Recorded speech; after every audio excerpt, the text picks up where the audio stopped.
Thank you and welcome to Goode Sports, where we will be talking about the NFL draft, and specifically we will be talking about the 49ers. My name is Randy Goode and I'm excited to get started. This is our actual first podcast that we'll be doing. So you are here. This is groundbreaking, and so we are excited about getting started and having some fun with this as we launch this. A little bit about my background. I got a degree in broadcast communications. I was wanting to be a sports broadcaster. Went to college, got that, and was excited. I was right before I graduated. I worked for ESPN for a couple short little stints, and upon discussion with different people there, found out that the field was really hard for families. So high divorce rate, and there was just a lot of challenges with being gone and away from things. And so I had to second guess some of the things I wanted to do. And I didn't want to necessarily put my career over a future family. So I chose a different path. But where we're at now in society and the different technology that has increased, we now have an opportunity to do podcasts. We can do them at our leisure, at our house. We don't have to travel. We can do things with our family. And my son a few weeks ago had just mentioned an idea and said, hey, what do you think about going back and getting involved in something that you did and that you loved to do a long time ago? And we can do that together and we can have some fun. And so thought, all right, let's do this. It seems like something that we can do. And so here we are getting started. I'm excited about getting going.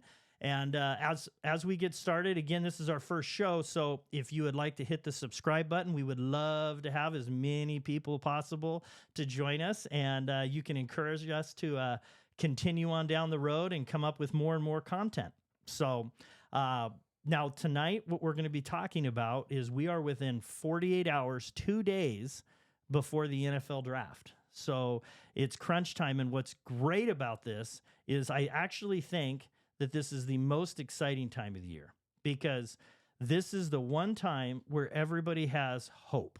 Maybe it's false hope, maybe it's rose-colored glasses, but if you nail the draft, you can go from a bottom-dwelling team to a at least competitive team, if not a playoff team. Look at the Houston Texans last year. They were towards the bottom. They hit the right picks. You get the right coach. You get some people in place, and now you're a relevant team. Playoff teams, you hit it big, you can become a Super Bowl, at least contending type of team. So this is something that all 32 teams, all fans of all 32 teams can be excited about. It can be an opportunity to really change things going forward. So it's awesome. This is also a time where GMs make a lot of money. They get big contracts and they can do great things, but the opposite can happen, and they can be fired and out of the league quickly if they do poorly. So anyway, so this is an exciting time. So we're wanting to talk about that. So many people have put on their GM hats. We've done different mock drafts. Everybody goes into, mock draft this and NFL draft chart that. And so here we are. We are ready to get started. We're going to talk about the future of the 49ers. I am lucky to have, as I was wanting to get started. I wasn't sure how we were going to get started, and I thought the first person I wanted to do is my good friend Mike Nguyen is going to be joining us. I consider him an expert. He's going to be humble on that, but we've talked about 49ers and stuff a lot, and he knows so much about things. So Mike, thank you for joining us. I appreciate it, Randy, being on your inaugural podcast. This is a lot of fun. It's exciting. When you asked me to come do this, I was really thinking that we were going to do it in the garage and just have fun, hang out, and nice little setup you got here. So I'm excited to share this birthday gift that you got for yourself. So I'm honored to be a part of that. Definitely not an expert. I love the Niners. I've been watching them since I was a little kid, and I love the draft process. I've been kind of going through this my entire life, just going through it.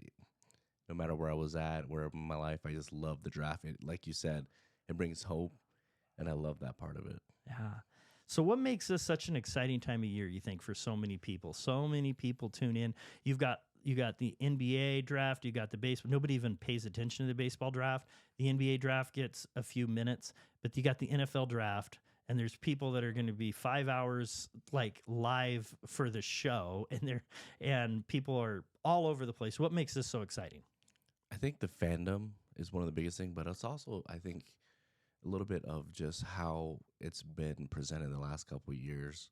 It's getting bigger and bigger on platforms. I think a couple of years ago, I think they had it broadcast on like 3 different networks.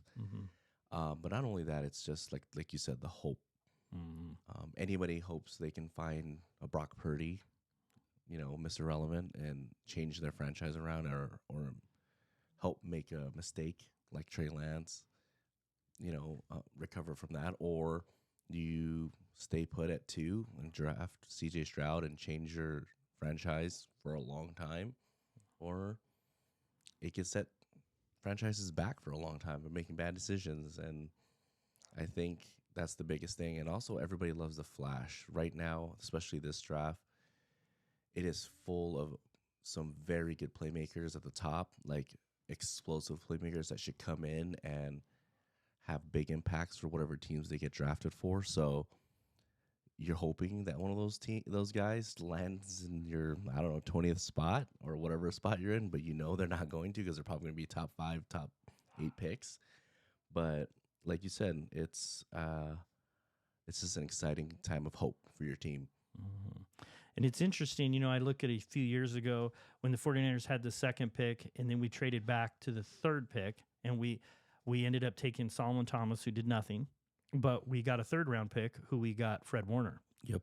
And it's in the 3rd round. So it's the strategy of saying, do you want more picks because you're guessing a little bit, or do you want to move up and try to take something that you think is more for sure? But obviously with Zach Wilson, Trey Lance, all the different people that didn't pan out, Solomon Thomas, as many are. So are they sure bets? You really don't know until they're on the field. So, it's interesting. So the 49ers, they've been close. It's actually been a lot of fun to be a 49er fan for the last even decade plus, but it's also been torture because they've been so close so many times. You lose to the Ravens barely a few times. You've got the Saints. You've got where you had 2 fumbles at the end of the game and you got Richard Sherman. You've got obviously the Chiefs. You've got different things like that, and so it's just a challenge right now. You're excited and you go all the way through and you have hope and you think we've got this, and then you have the rug pulled out from under you. But it's exciting. What would you say? Looking at the season and watching how things progressed, you can't help some of the luck that happens. Sometimes it's for you, sometimes it's against you. But what do you think the 49ers need going forward to get over the hump? You just gave me a bunch of flashbacks of all terrible memories. One of the big ones was the Giants. I don't know if you remember the Giants. Yes. Was it the Michael James fumble? Kyle Williams fumbled a couple times. But this year is a little bit different than any other year. We've had a Super Bowl contending roster for a couple of years now. And this offseason people don't think it was a great offseason. We lost a couple key players like Armstead and Chase Young, but I didn't really think they did too much for us. Chase Young did do some damage in the playoffs for us, especially in the Super Bowl. But we replaced them with healthy players. Knock on wood, it doesn't mean anything. This is the NFL. But we did a good job filling holes. But I think they're stopgap players, maybe 1 or 2 years. But I think we have a good thing. I don't think we should mess with the pot too much, like what we try to do with Trey Lance and trade everything up. And I like that strategy. It's that home run Hail Mary look and play. I mean, and it's fun. It's exciting, but that's not the best way to go and win and try to claim a title. And for us, I really believe that it's just not overthink this draft or this offseason and just keep it simple, keep it simple, stupid kind of a thing. That method, don't overthink it. Pick the best player. I know there's future considerations and things like that, but we have a good roster and we've assembled a great team and we have really good chemistry on every level. We have a great offensive line chemistry. They're not great players, not A+ players besides Trent Williams. but you have good chemistry between your quarterback and the receivers, and McCaffrey, he just fits. And then your defensive back is where our linebacker is just incredible. And honestly, anybody that plays with Nick Bosa is going to do well because personally, I think he's one of those game-changing type of player. That's why you pay for him, is because when a offensive play caller sees a Nick Bosa, you game plan around him. So because he disrupts everything, so everybody else is single covered, and you get these pass rushers that come out every year from us, Charles Omenihu, to name a few. I can't think of anybody else off the top of my head. But they look better than they actually are because of all the attention that's been given to Nick. And for me, one of the big things is our defensive backfield. I don't think there's anything wrong with it. I think we're good, but I don't think we're great. And I think we're one or two players away. And a lot of people love Jair Brown, but the problem is he's young, and he just needs time. And once he hits that time, I think he will blossom and do a little bit better. But we're a team that's ready to win now, so we don't give that time. A la Trey Lance. Like, I didn't think he was terrible. I just know that we just don't have the time to develop him. No, and if you're one of the coaches or you're a GM, you have one or two bad years and you're done. You can have really good success. You have one bad downtime, then that could be it for you. And so we just need to, going forward, you got tough decisions that they have to make. So you got Armstead. In some ways, fans would say, "Oh, how could you let go of him?" But you got money, and you can only pay so many people, and he is hurt a lot now. And so he's been great for years and years, but I don't know how long that foot's going to hold up. So I think they made some good decisions, that were tough decisions. We've got a lot of those. You had Chase Young. You're talking about, pass rushers and whatnot, different people that have come in and play. But when you have three solid players at the three most important positions, when you have a good quarterback, a good edge rusher, and a good left tackle, then you can do some things. And they have all that. It's just they're paying two of them. Right now, they're fortunate that they're not having to pay the quarterback. And that's one of the things that's helping us so far. So now, Brandon Ayuk, he's the big discussion point for the 49ers. What do you do? I think everybody would like to keep him because he's a great blocker. He's physical. He's got some speed. He's a great route runner. He does all the things you'd like to have him be there. So he's a fifth-year option. He's getting kind of medium money right now. It'll be lower than what he's worth for this next year. What would you do if you were in charge with Brandon Ayuk during this offseason? Well, the first thing I would say is that I love Brandon Ayuk. I think he's like the first player I actually got a jersey of and all that good stuff. So I love Brandon Ayuk. Also, I had the number 11 when I played high school basketball, so that's also that too. But what he's asking for from reports, which I don't know anybody to know if that's true or not. I mean, they're asking north of $25 million, which the Devontae Smith contract has happened with the Eagles. So we got 3 years, $75 million. And I think that's probably in line to where he should be at, maybe a little bit less. But the thing is, Devontae Smith is a number 2 option on that offense. He might be number 1 pretty soon with the decline of A.J. Brown. But when you're the 4th option and you still put up 1,400 yards, it's kind of hard to ignore. So what he would look like as a number 1 option. I personally think that you just can't pay everyone. And if we can land a top 15 pick for him or a top 20 pick with a 4th or 3rd consideration or something like that, I think that's something you got to take. Yeah. I hate to see him go, but you also have to look at the future. But on the flip side of that is that if you decide Brandon Ayuk is the receiver you want, you can put out that contract because technically you wouldn't pay him the $22 to $25 million he's going to command or get not until, because he'll play on his 5th-year option this year. So that's, I believe, about $14 million-ish. Quote me if I'm wrong. But after that, then he'll get into that big money. But then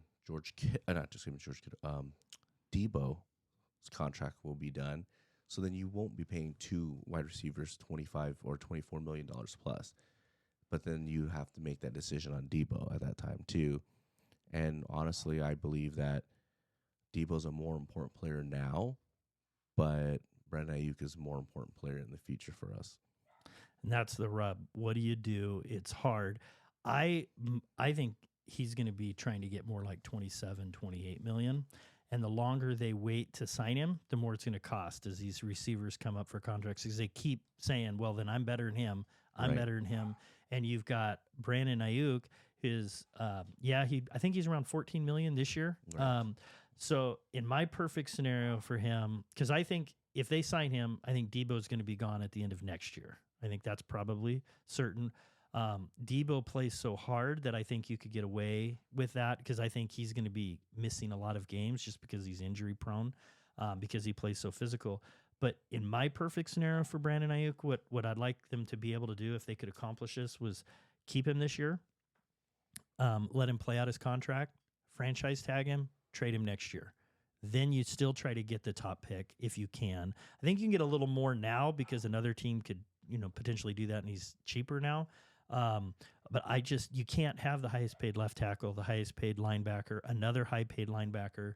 You got Hargrave, costs a lot. You got Trent Williams, you got Kittle. You can't pay all these people, and that's what's unfortunate. So it's hard to know what to do. But if you do trade him, and then you can solidify another position and hit it, and you're only paying $2 million versus $7 million or whatever. Yeah, it's hard to not think about doing that. Especially, I keep waiting for. I don't know if I'm saying his name right. It's a Parag Maratha. He's the contract guy. Yeah, and he's the numbers. Genius. Yeah. I mean, he did make a mistake. Yes, and it cost us I don't know, 3rd to 4th round pick. But the magic he's been able to do the last, I don't know, 5-6 years has been incredible, because he's put together some very good contracts. And I know one of the biggest ones was the Jimmy Garoppolo contract, and everybody at that time was like, that's a terrible contract. But towards the end of the year, it was a great contract, because he was playing, starting caliber quarterback and getting paid half the price. Oh, if that. So. Yep, absolutely. So it'll be interesting to see what they do.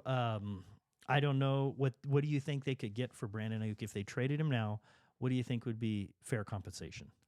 Well, one of the big things is you have to pay him, so that's going to drive the price down a little bit, or quite a bit, I think, maybe. So yes, I think he's worth a top 15 pick, but the reality is we're probably going to have to settle for probably a top, maybe like 20 to 25 range. A first round pick, I think, is doable. Or I see people doing these things where it's like 2 seconds and something like that. As much as I would like those picks, and they would be fair compensation, but I don't think that's what we want, because we need an impact player. Because if we're going to lose him, we need impact. There's no. Yes, that production can go somewhere else, a little bit more to Debo, a little more to Kittle, more to Jawan Jennings. Then we have all these wide receivers waiting in the wing. And then if we draft one, we all know that Kyle doesn't like rookie wide receivers. No, he's not patient. He's not that patient. I mean, he wasn't patient with Brandon Ayuk. Yeah. Brandon Ayuk, his first year, barely played. The second year, he was in the doghouse. I don't know if you remember that. Yes. He didn't play. I was like, oh, gosh, there goes our first round pick. Which I think they're concerned about now, that he still is not a big Kyle fan. I mean, it worked things out, but he's still got that questioning. Yeah, he still put up 1,400 plus yards as the 4th option. So that's one of the things. Like, it's a tough decision. It's like the Eric Armstead decision, and the one that hurt me the most is DeForest Buckner decision, because I love DeForest Buckner. That was tough, and then we failed in our draft pick there. Yeah, we did. But you saw the potential. I mean, Javon Kinlaw, when he walks off a bus, you're just like, whoa, that guy is a monster. That's tough because I'm now thinking of Wirfs and other players that we could have had at the time. But you are now. That's one of the things. Do you draft for position, need, best available? It's all difficult. So going forward, 2000. One of the things before we talk about who to draft is you think you got to look forward and you say who are they going to be? Who are they going to be? Free agents next year in 2025. So you look at there's a list. You've got Aubrey Thomas. You got a lot of cornerbacks that are going to be leaving. Ward's going to be gone. Huff as a safety is going to be gone. Lenore is going to be gone. Not necessarily gone, but free agents, I should say. You got Banks. You can't. I'm pretty confident they're not going to sign Banks. You've got 2 running backs. You've got Mason and you've got Elijah Mitchell's up. You got Jawan Jennings and you have Brandon Ayuk if he's still there. Who of those people would you say are priorities to keep if you can? Last year, if I said to myself this year, it would be Lenore. Mm-hmm. I'd be like, you're crazy. Yeah, I know. Yeah. Lenore has the potential, and he's getting not just better, but like a remarkable amount better each year. And I don't know if that's confidence or just understanding the offense, or the defense and just game film and things like that. But he's a smaller corner. I think he's 5'10", 5'11", 185, 190. And, for most of us, we want a corner at 6'1", 200 pounds. But the reality of the NFL nowadays, it's about speed. And really, he's doing a great job there. He's doing a phenomenal job playing the outside corner. Nobody really talks about it. I know all the accolades this year went to Travaris Ward, which he deserves. He's shutting down one side, but that other side is getting locked down pretty darn well with Lenore, and that's the person that I think that we have to retain. The other person is just a fan favorite. My own favorite players is Huff. The reason why I say that is because he's coming back from injury, and I hate to play this game, but like you can kind of sign him to a long-term deal, saying, "Hey, you're injury prone, so you don't need to guarantee a lot of money. So if you do get over the cap, or you can restructure things to make it where it's kind of good for both sides." Yeah, it'll be interesting to see how he comes back from that injury. He didn't have a ton of speed before, but he has great instincts, and man, he was greatly missed. Okay, going forward, you're the GM. Let's say there's no trades. We have the 31st pick. Who of the people that you think maybe will be available realistically would you want to take for that selection? Okay, so no trades. No trades. Like not in this one. Not me going up, and we can talk about that in a second. But yeah, if we stand pat, who would you do? What would you do? Well, I'm gonna give you a couple players because I don't know who's gonna be there. Yeah.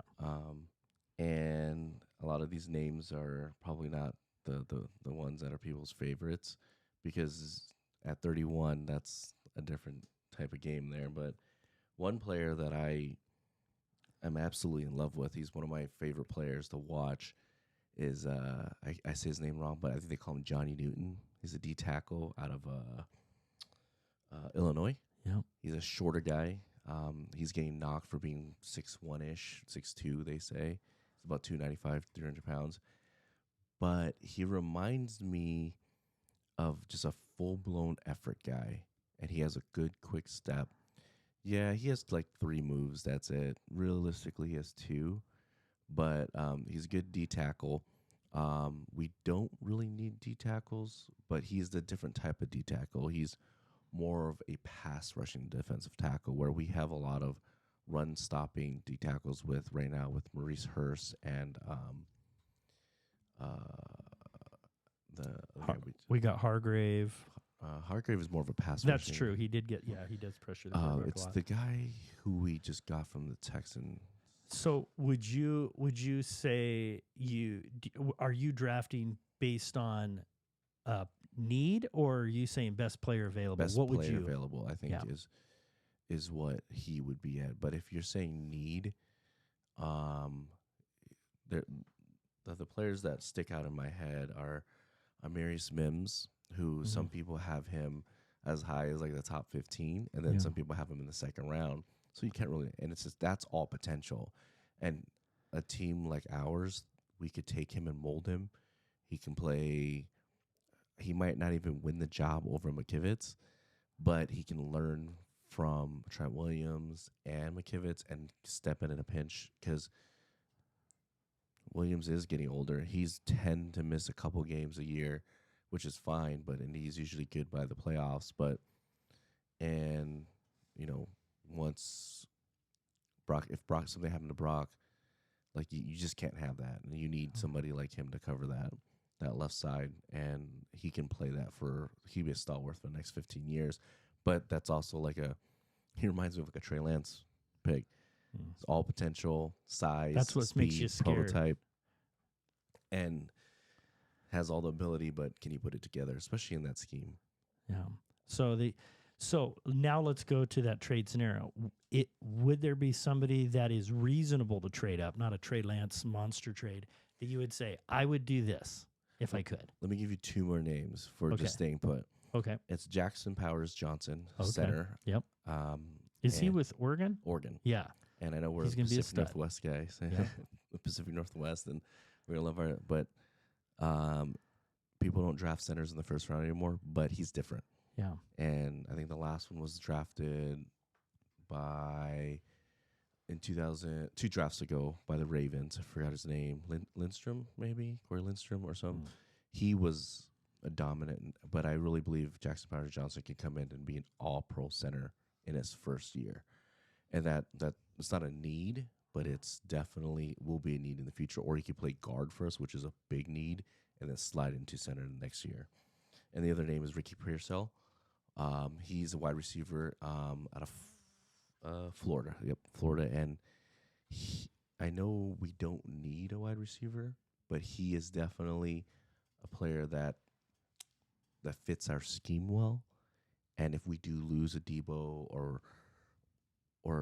Brandon Ayuk or Juwan Jennings, because we're going to lose one of them next year, he can step in, and he's not a rookie. He'll be a second-year player with a little bit more under his belt.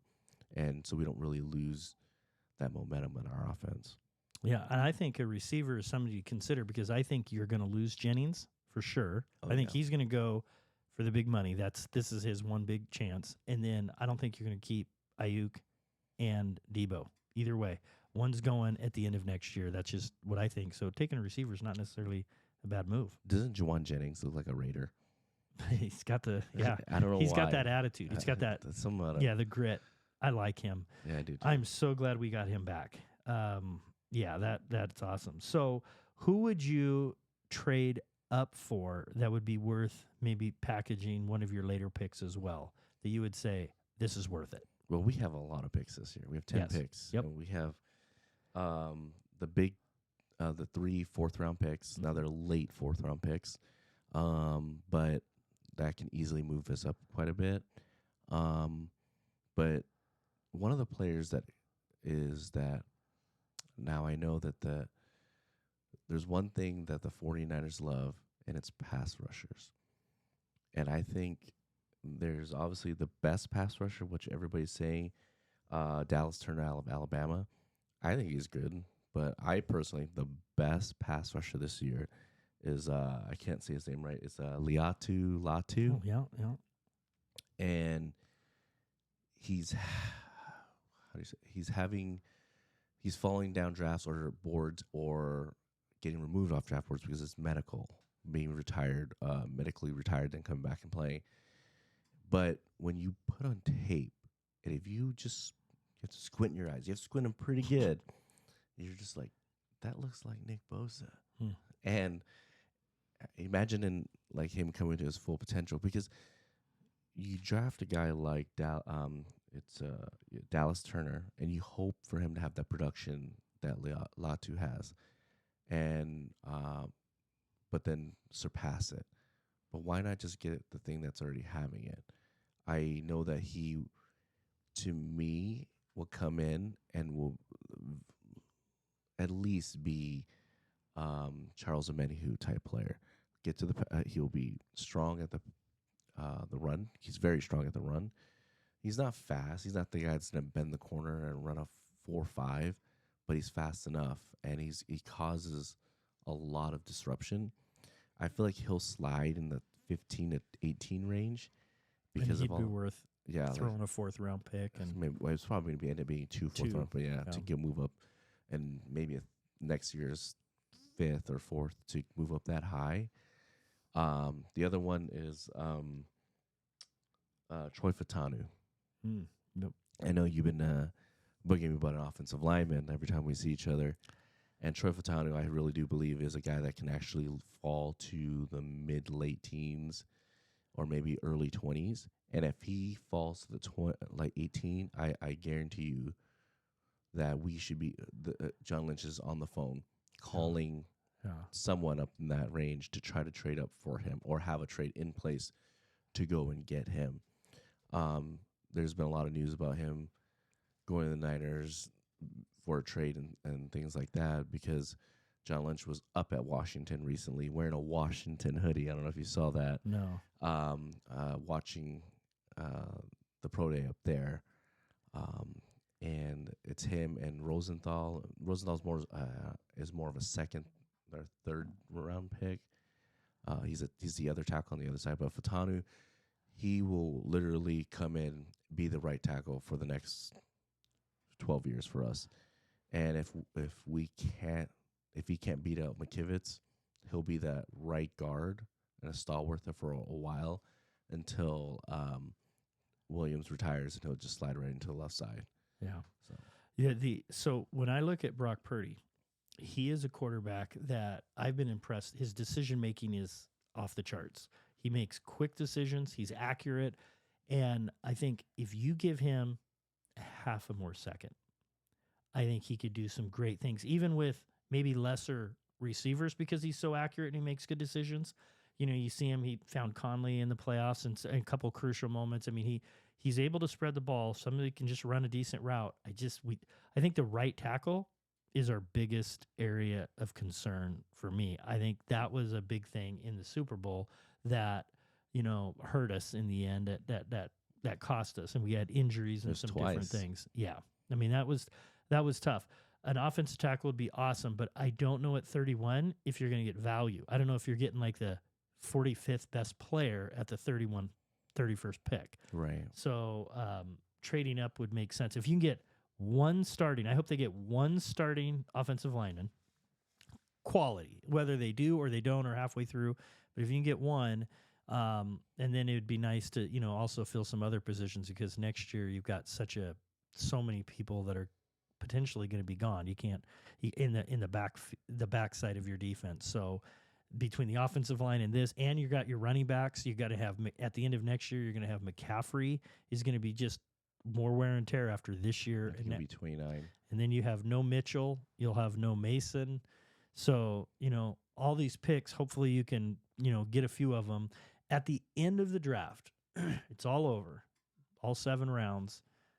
What positions do you look and say, I hope they at least get some quality people at these 3 positions, for example? What positions do you think are the most important? Well, if we stand pat at 31 and get somebody falls to us, I think those 3 4th round picks need to be all on the line. Mm-hmm. And you said this earlier about Aaron Banks most likely going to go free agency. He is.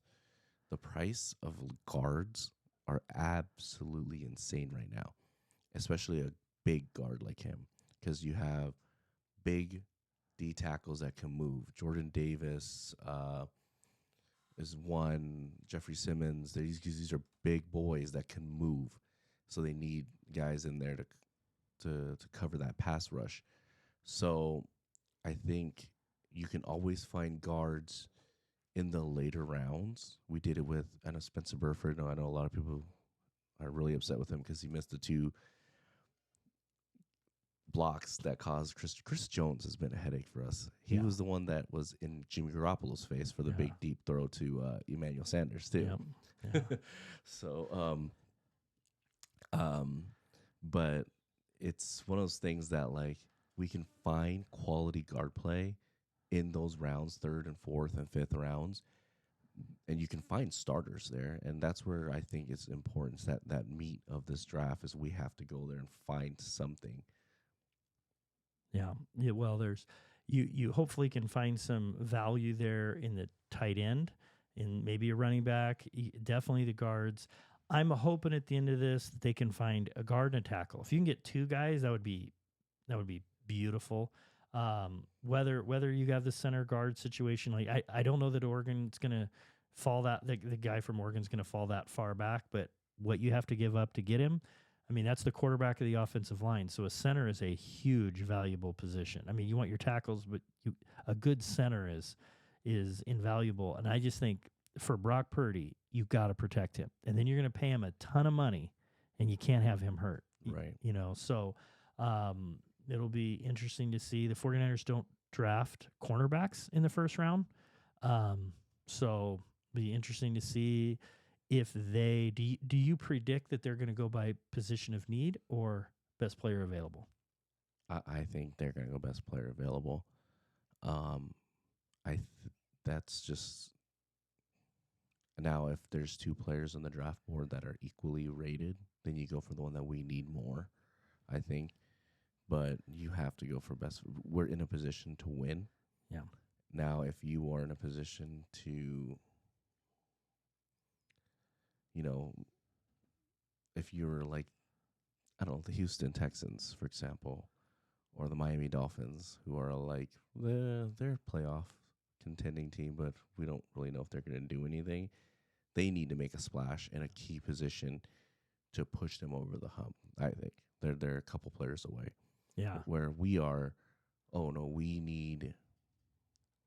just need another game changer, which we have like 5 or 6 already on both sides of the ball. Yep. So and Jennings can hold his own too on the receiver. So if you lose a receiver, I think he could get more touches and be more valuable. If we traded Ayuk, and you got a top 20 pick, what would you do with that pick? Well, position wise, if you could. A top 20 pick. If you're saying like 17, 21. 17, 21, you'll probably end up getting a tackle. Yep. That's probably the best value and the best overall position you can find there. Unless like a Quinyon Mitchell, that's the wide receiver. No, excuse me, this corner out of, what school is it? Toledo? Yep, Toledo. He is one of my favorite corners this year. He's not going to last to us. He's probably going to be the first, if not the second corner off the board. But we don't, like you said, we don't draft corners. We also don't do well drafting corners. I think we've hit one, which is Diamador Lenore, which he was the second corner drafted. Yeah, Aubrey Thomas was before him. Yeah, Aubrey Thomas was before him. And we do like this kid, Luter. And people know him for the ball hitting off his foot in the Super Bowl, but there's a lot of talk about him. He did really well in the preseason, but he got hurt and kind of just never got in the swing of things and cracked the lineup. But it was interesting because he did like make the active roster and game day roster towards the end of the year, so they were ready to try him out. But I think Fatanu is probably a name that if we stand pat, we'll stay there. Or you package that and go up maybe a couple more spots and hope like a Dunze falls in the top. Oh, good night. If a Dunze falls to like 11 or 12, that would be insane. Yes. And quarterbacks, people get quarterback happy. Yeah, if this draft we see this year, this draft goes Williams, Daniels, May, and McCarthy, that's 4 right off the bat. What will happen is people will get nervous for Penix and Nix. Now, they are definitely not top 20 picks. That they might move up but they might move up for them. Exactly. And if they do, but then also we might get a situation where, like Will Levis last year, and it goes Williams and May and McCarthy and Daniels, and McCarthy slides all the way out of the first round, or even I feel like McCarthy has not shown me enough to be a top 10 pick, but everybody's saying he's gonna be a top 10 pick, and I don't see it. Like, you got to put something out there to show me that you're a top 10 pick. You're a winner. Great. a lot of winners that don't succeed in the NFL. So finally, we have a lot of history in the draft with 49ers up-and-coming players. Who would you think of all of the players coming up? You've got, Rice, Gore, you got McCaffrey, you got just so many different people. Owens, yep. Who would you take if you had one choice of all those players? Who would be nice to be on the 49ers? I think it's a joke when people put all four of them in mock drafts. Yeah. I'm just like, no, that's not going to happen. And honestly, the one player that I compare him to Richard Sherman, and it's McCaffrey. And the reason why I compared him to Richard Sherman in a different way, that draft, I like Richard Sherman a lot. Like, I loved Richard Sherman. I'm not sitting there saying, oh, yeah. And then he went to the Seahawks, and I was like, nah. But there was something about positional, like, understanding. Like, because Sherman was a wide receiver and switched to corner. It was the same thing with Diggs, Trayvon Diggs. And McCaffrey was a quarterback, and not just like a high school quarterback. He was a college quarterback, I believe, at Michigan, I think, and didn't pan out, and then end up going to wherever he ended up going, I'm not sure, a smaller school, to play wide receiver. Now, he didn't dominate, but he's learning the position, but he's getting better at it. And I don't think his potential is fully there. And we know what a tough McCaffrey kid is. That family tree is crazy. Yeah, like everybody in that family is crazy. Like, there's that lineage. Like, there's Antoine Winfield Jr. who is doing well. Then it's just these players' kids is in their bloodline. They're coached. They're to play the Bosas, whoever else, the Pounceys, like the brothers and stuff like that, the Watts.